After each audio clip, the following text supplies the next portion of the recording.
Praise the Lord po. Ang pinakamataas na pupupuri, paghati, pagsamba ay para lang sa ating pinakamamahal na Panginoong Hesus lamang. Hallelujah.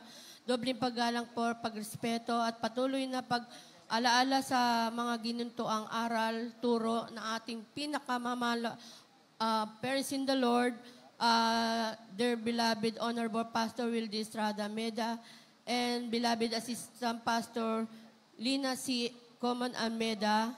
Greeting to all beloved Almeda family. Hallelujah, praise the Lord.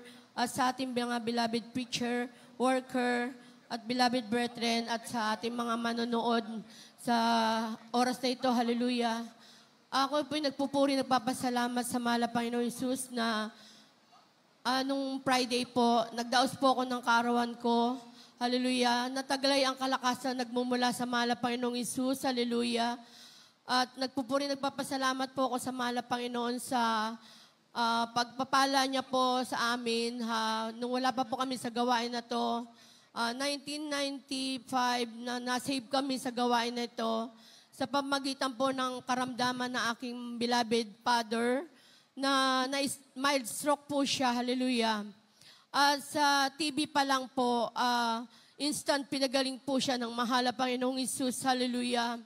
At sa pamagitan din po ng ating beloved father na dahil nga po yung aking unang kapatid na nasave sa gawain na ito na sabi niya dito nagpapagaling ng anumang uri ng karamdaman. Kami po ay lahi ng mga hika, hallelujah. Mula pagkabata, talagang taglay ko na po yung hika, hallelujah. Sabi ko nga sa pagtanda ko ba, taglay ko pa rin to. Pero purihin ang mahal na Panginoong Hesus. Isang araw, inanyayahan po ako ng aking kapatid na sumama sa dako ng Amoranto. Doon papusok pa lang kami sa gate ng Amoranto. Talagang andun po yung malamig na hangin na manusaki sumalubong. Hallelujah. Nung araw na yon, dahil sa haba po ng gawain, at talagang doon po yung hinihika po ko nung araw na yon. At nung sinabi po na ating beloved pastor na lumapit ang mga baguhan sa harapan, ay isa po ako sa lumapit sa harapan at doon po tinanggap ko ang mahal na Panginoon Jesus sa tubig bautismo. Hallelujah, praise the Lord. Na yung instant na pinagaling po yung hika ko nung araw na yun, hallelujah. Umuwi po ako ng talagang hindi na po ako hinihika mula 1995 hanggang sa ngayon. Talagang hindi ko na po yun naramdaman. Hallelujah, praise the Lord.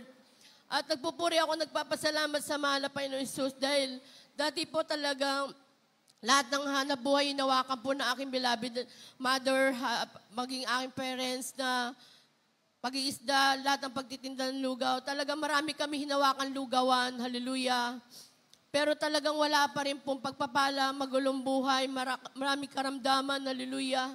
Diyan po sa dako ng SM Marilao, diyan po sa Riles, diyan po kami nakatira noon.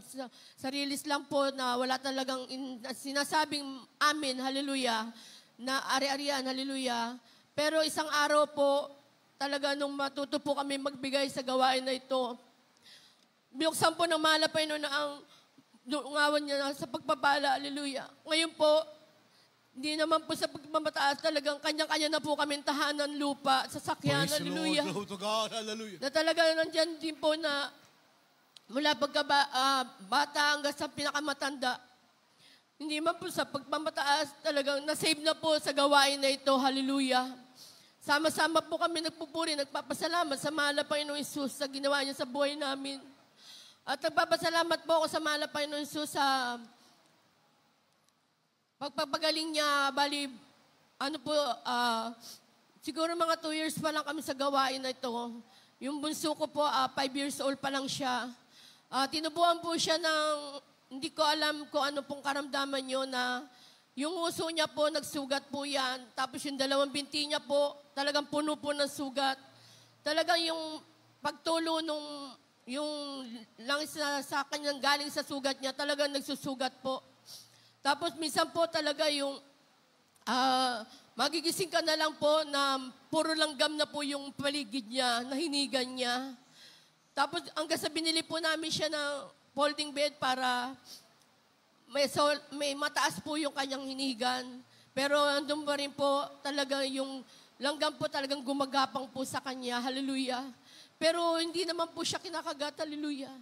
At doon po na nagpuri po kami sa Malapay noon. Sabi ko, Malapay noon, papagalingin mo aking anak.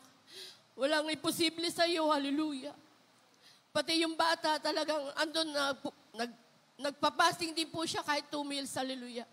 Puri kami umaga hapon. Talaga, isang araw po, tinugon po ng Malapay noon ng kagalingan. Pinagaling po siya ng Malapay noon. Glory to God. Hallelujah.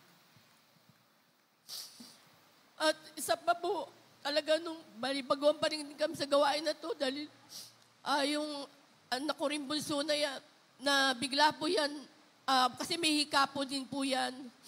Talaga maliit pa rin yung oregano, pinipitas ko na po.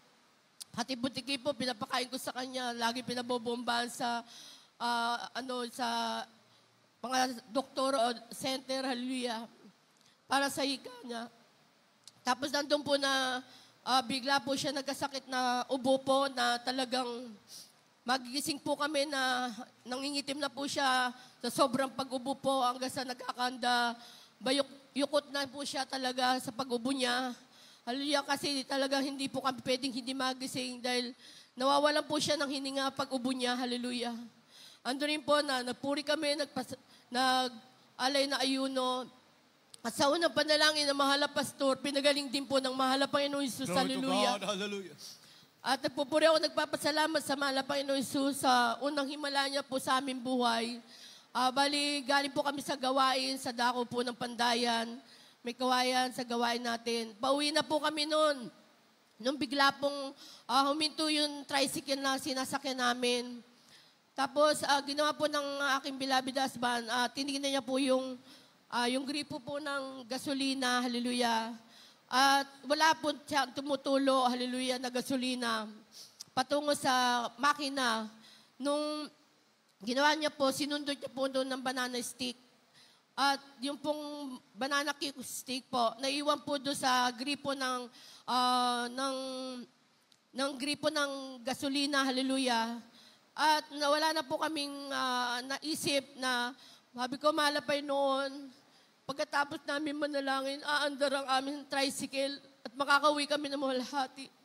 Puri ng Malapay no Jesus, walang dumadaloy na gasolina, pero nakauwi kami ng Mahalhati sa aming tahanan. Praise the Hallelujah. Lord. Hallelujah. At nung pag-uwi po namin, tinignan po ng beloved husband ko kung bakit huminto yung tricycle namin. May gasolina naman po yung pinakatangki niya, pero wala siyang talagang tumutulo. Hallelujah. Kaya yun po ang unang himala po sa amin ng ating mahal na Panginoon Jesus. Hallelujah. At isa pa pong pasalamatan ko sa mahal na Panginoon Jesus.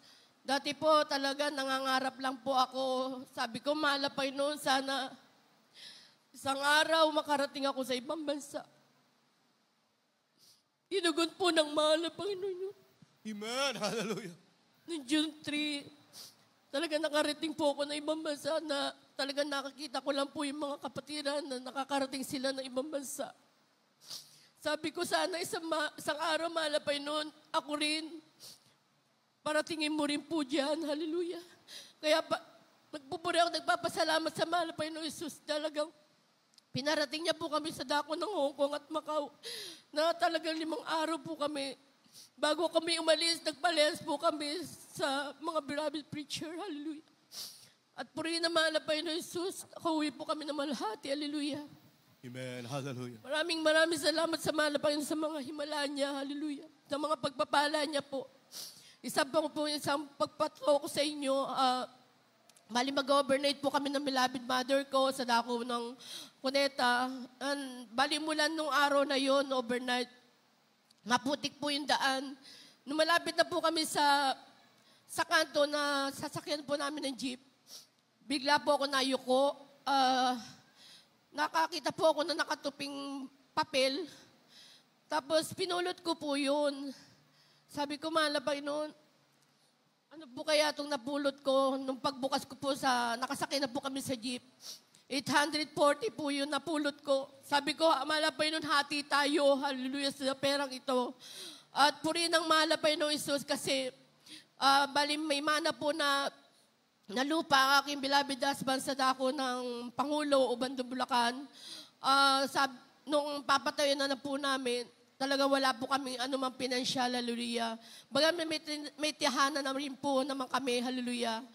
Pero ang malapay noon, sabi nga, pag nagkaloob ka sa kanya, talaga nandyan ang malapay noon para magpala sa iyo. Binigyan po kami ng talagang bubong, mga kahoy na hindi po namin binayaran. Bigay lang po yun. Hallelujah. Praise the Lord. Glory to God. Hallelujah. Maraming salamat sa malapay no Jesus. At isa pa pinasalamatan ko sa malapay no Jesus. Bali, yung aking mahal na manugang kasi bali na ito ay huminto sa pagdalo. Hallelujah. Hindi po sinasadya na talagang hindi na po siya nakadalo.